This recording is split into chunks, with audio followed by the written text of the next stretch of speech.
E aí, pessoal, tudo certo? Hoje o nosso papo é sobre um tema que, olha, despenca em concurso público: os crimes de periclitação da vida e da saúde. A gente vai navegar ali pelos artigos 130 a 136 do Código Penal.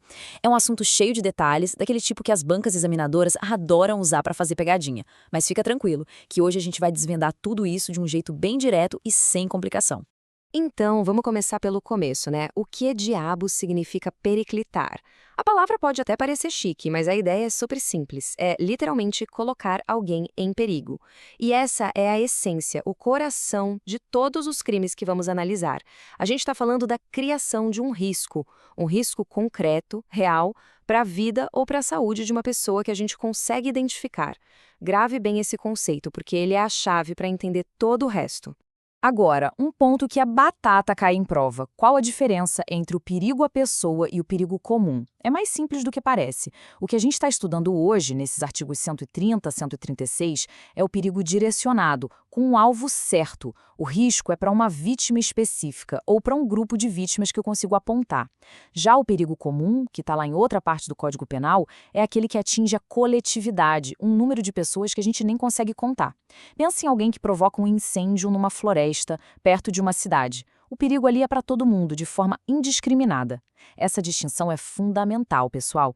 Para a gente organizar o raciocínio e não se perder, olha só como vai ser nosso roteiro de hoje. Primeiro, a gente reforça o que é a periclitação. Depois, mergulha nos crimes de contágio e exposição.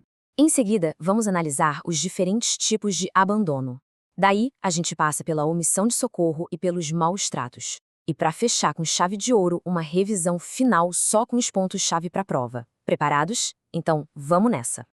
Ok, começando o nosso primeiro grande bloco. Vamos entrar de cabeça nos crimes de contágio e exposição. Aqui, a gente vai dissecar os artigos 130, 131 e 132 do Código Penal. Vamos lá, artigo 130, perigo de contágio venéreo. Presta atenção nos detalhes que fazem a diferença.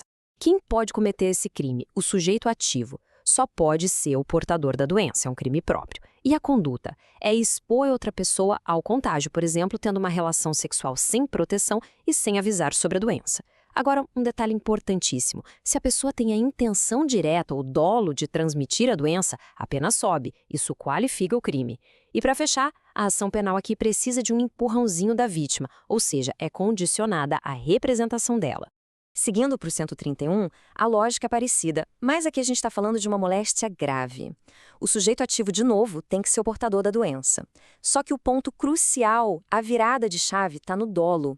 Aqui não basta a pessoa saber do risco, ela precisa agir com o objetivo específico de transmitir a doença. Tem que ter a má intenção de passar a moléstia para frente. E olha outra diferença gigante em relação ao artigo anterior. A ação penal aqui é pública incondicionada. Isso significa que o Ministério Público vai agir por conta própria, não depende da vontade da vítima. E aí a gente chega no artigo 132, que é uma espécie de coringa, uma norma mais geral. Ele pune a simples conduta de expor a vida ou a saúde de alguém a um perigo direto e iminente. Diferente dos crimes que a gente acabou de ver, aqui qualquer um pode ser o sujeito ativo, é um crime comum. E fiquem ligados na causa de aumento de pena. Se esse perigo acontece durante o transporte irregular de trabalhadores, pensem naqueles tristes exemplos dos caminhões paus de arara, a pena fica mais pesada. Beleza, mudando de bloco agora, a gente vai falar sobre os tipos de abandono. Aqui o perigo não vem de uma ação, como o contágio, mas sim de uma omissão, da retirada de um cuidado que a pessoa tinha a obrigação de dar. Vamos dar uma olhada nos artigos 133 e 134. Olha só essa citação.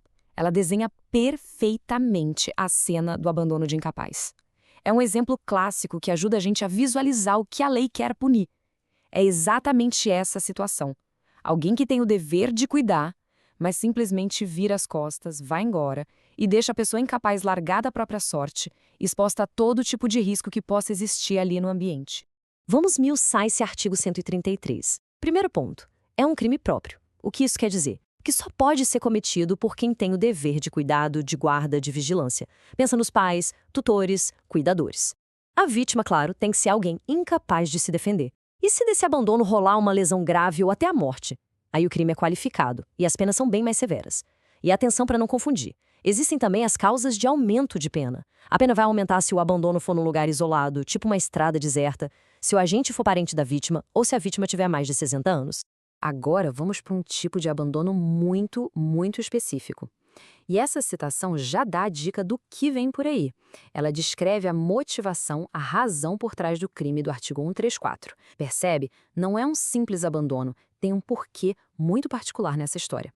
Exatamente. O artigo 134 trata do abandono de recém-nascido. A vítima aqui é específica, só pode ser um bebê recém-nascido. O sujeito ativo geralmente é a mãe. Mas o ponto de ouro para a prova está aqui, o dolo específico. O crime só acontece se o abandono é feito com a finalidade de ocultar desonra própria. Se a motivação for outra, tipo, sei lá, pobreza extrema, o crime pode até ser o de abandono de incapaz do artigo anterior, mas não este aqui. E assim como no outro, se resultar em lesão grave ou morte, o crime é qualificado. E essa tabela, pessoal, é para imprimir e colar na parede do quarto. Ela é o ouro puro para os estudos. Aqui a gente compara os dois crimes lado a lado. Fica muito claro, né? A vítima no 133 é qualquer incapaz. No 134, apenas o recém-nascido. E o mais importante de tudo, a finalidade. No abandono de incapaz, a intenção é genérica, é só abandonar. Já no de recém-nascido, a finalidade é específica, ocultar a própria desonra. É exatamente essa diferença que a sua banca vai querer saber. Chegamos no nosso penúltimo bloco. Agora o foco é em omissão e maus tratos. Vamos conversar sobre a famosa omissão de socorro, sobre o crime de condicionar atendimento médico e, para fechar, sobre os maus tratos. Artigo 135. Omissão de socorro. Um crime super importante e muito presente no nosso dia a dia. Ele pune quem vê uma situação de perigo e, podendo ajudar sem risco para si mesmo, simplesmente não faz nada. E aqui vale aquela máxima: a lei não quer que ninguém se transforme em super-herói. Se você vê um acidente e não é médico, sua obrigação não é fazer uma cirurgia no meio da rua. Sua obrigação é pegar o telefone e ligar para o SAMU ou para os bombeiros. O crime é justamente deixar de fazer essa ligação, que não te oferece risco nenhum. E a lei descreve bem as vítimas: criança abandonada, pessoa ferida ou inválida, ou qualquer pessoa em situação de perigo. Opa, para tudo, muita atenção aqui, pessoal. Esse slide é uma mina de ouro para a prova e uma casca de banana onde muita gente escorrega. É o seguinte, nos crimes de abandono que a gente viu, se o resultado fosse lesão grave ou morte, o crime era qualificado, certo? Pois bem, esqueça isso aqui na omissão de socorro. No artigo 135, se a omissão resultar em lesão grave ou morte, isso não qualifica o crime. É uma causa de aumento de pena. A pena base aumenta e muito, mas a natureza do crime não muda. A banca vai montar uma questão linda dizendo que é qualificadora. Não dá pra cair nessa de jeito nenhum. E para fechar esse bloco, mais dois crimes rapidinho. O 135A é super relevante. Ele torna crime a conduta de hospitais que exigem um cheque-calção ou preenchimento de uma papelada enorme antes de dar um atendimento de emergência. A vida vem primeiro.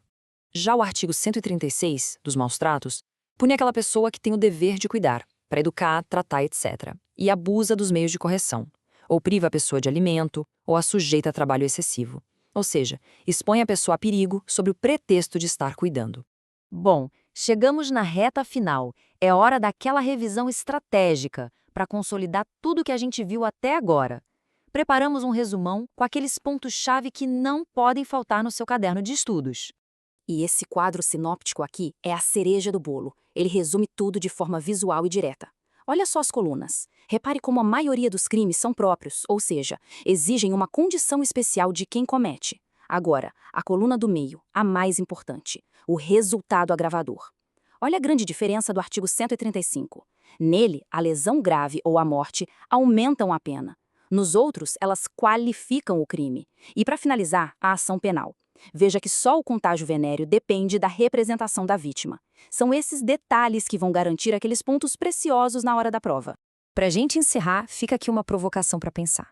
Qual é a linha que costura todos esses crimes? O que une o contágio, o abandono, a omissão? No fundo, todos eles falam sobre a quebra de um dever de cuidado.